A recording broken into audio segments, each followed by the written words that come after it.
Hello, dear brethren. Welcome to this broadcast of today.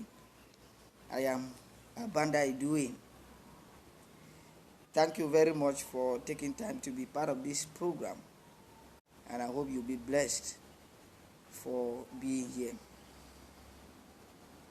My dear brothers and sisters, no one asked me to start this initiative or project to revamp and bring a reawakening to the activities of the lost church in this country. It should be noted that the church has been in this country for more than 50 years. But it's an eyesore when it comes to development. We come to notice that brethren and some people lives are getting better, but the life of the church is not. And so we are trying to draw a dichotomy between the paradox that reign. No one should ask us to stop, because you can't ask us to stop what you didn't ask us to start.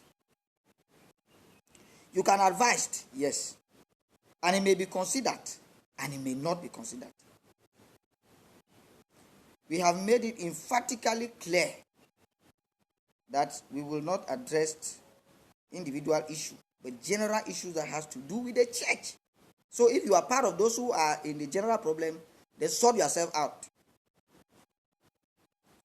We will address our institutions, because institutions are not personality.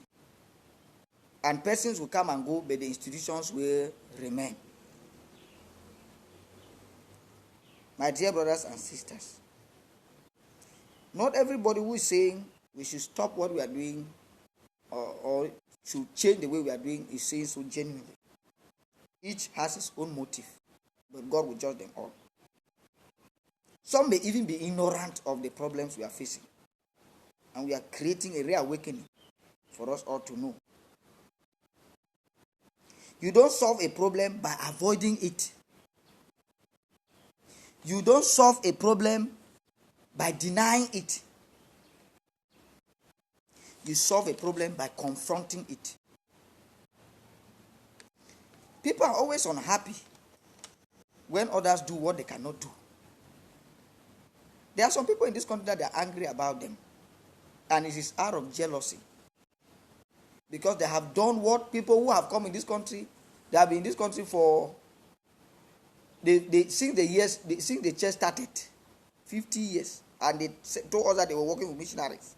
Today they have nothing to show for, not even a zinc given to a church somewhere, not even a building that they have built somewhere.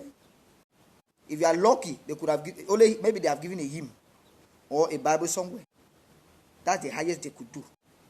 And unfortunately, those hymns have, some of them are torn. They are not even using them again. So they will be angry with them. When I'm talking on this platform, do good works and I will acknowledge you. When you see me acknowledging people like Minister Langwe Sowe, it is not for nothing, because I have the proofs, and you yourself hearing me know it. And so you cannot, there's a saying that light is light, and light does not need to say I'm light, because when it's shining, all of us know that it is light, and you have no choice but to accept that it is light. So many of you know it, and we continue to appreciate such people, because within a short period of time they have done great. And somebody might be thinking that, so what do you want to show we? Huh? Because thank God he wants to teach you what you should be doing. And I pray that all of you will learn by example to know that we should be investing to see that the church changed. And for it to happen, it needs a lot of sacrifice, selflessness for it to be done. People will always be unhappy when they think only them should do what is good or should be appreciated by other people. They will always be unhappy. I was at the annual gospel lectureship when a young man rushed to me and said, "Yes, I watched your video." I said, "Oh, you did?" He said, "Yes." He said, "There's something I want to tell you." I said, "Go ahead." He said, "Do you know that in room where we were worshiping, they sent us out of the house where we were worshiping in one woman's house because they are Bamileke people. They said they don't want church in their house. So for the past 2 months, we have not been worshiping. And he said, Minister Titi Benedict, they have come, they have looked at the area, he has struggled, they have cooperated, they have bought a place, and there is a makeshift building going on there now. Tell me that I will not be happy. I will not come and begin to comment and be prayerfully hoping that it shouldn't end, it should be continuing. Those are what we want to hear. Is somebody talking? And I said, wow, is that the case? And I was very happy. That took me back to remember that at Peyast, there, before you get to Mbanga, there is a congregation there built, thanks to Minister Titi, cooperatively with brethren, that it has been done. Tell me how those congregations will die. They are now sustainable, permanent, and they will live. Not that today church migrating here, migrating there, migrating. Because there's nothing permanent for them to worship. I have come to discover that we now have more hypocrites than I thought. The people who complain behind, to me, they are hypocrites. I can be talking like this, you are happy. It's what you cannot do. I don't blame you. You may not want to do it because you want to create friends with everybody. You want to eat from here, eat from there, because now when you speak truth, you become an enemy. Unfortunately, I will never be an enemy to anybody. Because this truth must be spoken. We are looking at the bigger picture, the church of Jesus Christ. Forget about personality. I don't need anything from anybody. I don't need it. Because the God who called me to this work has already given me everything I need. So, whether you give it or not, I will be who I'm going to be. So people who have already lost everything, they themselves already know that. You see people, something that you should be crying and advocating, you play hypocrisy around it. And that's why you see a pretentious ministers or brother will go here, talk here, take the mark, go this way, talk. So you take this man, talk to this man, take this other person, so that you are in the middle now. Very bad character. Do we also know that any missionary who does not support preachers in this country, who refuses to not support preachers? Somebody told me that we don't like supporting African preachers because when we keep supporting them, they keep wanting more. When you support a missionary in Africa, do you when you support them, do you end at some point and say that don't be asking for more? Is the war going to end? It has to continue. And we must keep on till when we have arrived at a logical conclusion. So any missionary who is against preacher support and say that no, we will train them and allow them to go and work their farm. No, you are in danger. You must make a mechanism to sustain them. Just imagine somebody come and stay in school for 2 years, 3 years, 4 years. All his farms are down, everything he has. He leaves school, you cannot even say no, we'll be supporting a small thing for some time so that you regain back yourself and do the work of God. You say, go work your farm. And the man will tell you that go and work your farm. He's been supported heavily from abroad. But he does not see the need for another person to be supported because only he merit to have those things. You don't have the qualification. Only you will need more. He's not needing more because they are not doing it for him. This is where there's a problem. Any missionary that is against infrastructural development, this goes to owners of Bible school. Those who are refusing to construct Bible school with a structure, I am suspecting you. You mean that you want to die with that school. And you also want that if you are to leave this country, you live with that school. You are stingy. Because you must put an infrastructure. Because whether you are there or you are not there, that infrastructure will continue to serve God's people.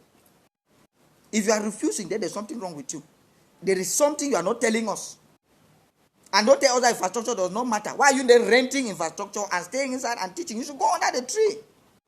Because if it tells us it does not matter, and you are renting another person's house that he has built, if it does not matter, why are you there? These are the hypocrisy we are talking about. That is a problem to me to understand. Any missionary that hates spiritual support and infrastructural development, we could perceive that he is a poor man who is struggling to use Africans as his farm. Because if we become self-governing, self-propagating, and self-supporting, they may not have the means to keep requesting from their brothers abroad for their selfish initiative. That's true. If you have been sharing hymns, good. If you have been sharing Bibles, good. But you need to proceed. We need building. We need infrastructure. If you are training people in your Bible school, be ready to sustain them. If you cannot continue to support them, then engage them with something that they can be doing to sustain their living. That is what we want to be seeing. Empowering the preachers to be strong, to be energetic, to be able to sustain with their family, and empowering congregation to stand. Opening churches is not even a problem. How sustainable are those churches? If there is no infrastructure, then there is a problem. They keep migrating, keep worshiping in very terrible conditions. And many people will be looking like we are joking. We are not serious. So to me, and that's why I have cried when I spoke the other time that, please, we will begin to welcome missionaries here. But you must table your itinerary of work. And when you table it, we have to look at it, tell you that, no, we don't need this one, but we need this. So that what we really need, if it's not there, we'll ask you to put what we really need. Because it will be useless for you to come and do what we don't want, or do what we already have. It will not create any impact. Do but what is we lack, what we need. So that at the end, if we have a completion and adequate functionality of the church coherently in this country. My dear brothers and sisters, I want to beg on us that for the fact that somebody may be supporting you 50,000 does not mean that you should be worshiping him. Maybe we are so impoverished that you will be defending evil because of 50,000. It's a shame. If that is what 40,000, 50,000, my brother, and you don't see the need to say what you know that is right. Even if you were to support me today, you still do what is wrong, I will tell you. I will tell you. Because it's not a matter of me, it's the church in totality. I will die and go, and this church will remain. If we don't keep a better foundation for our children tomorrow, and tomorrow the church disappears, then we are finished. We are finished. So my dear brother and sister, we must get up from our slumber. All those who are being supported and they are well, if I hear, I'm just wanting one day, because I know that people are writing me almost all the time. Let me get a report one day that a minister a minister in this country has succeeded to get to somebody abroad, and the person call you and ask you that, should I support him? And you write and say no. You will know that day. That day you must come down. Because that's the problem we're having.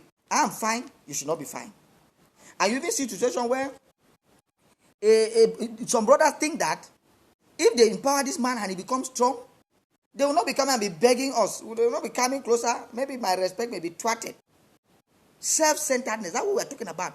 Where you don't see the need that somebody too should live a better life and serve God well. I'm getting angry. So let me leave it here. Bye-bye.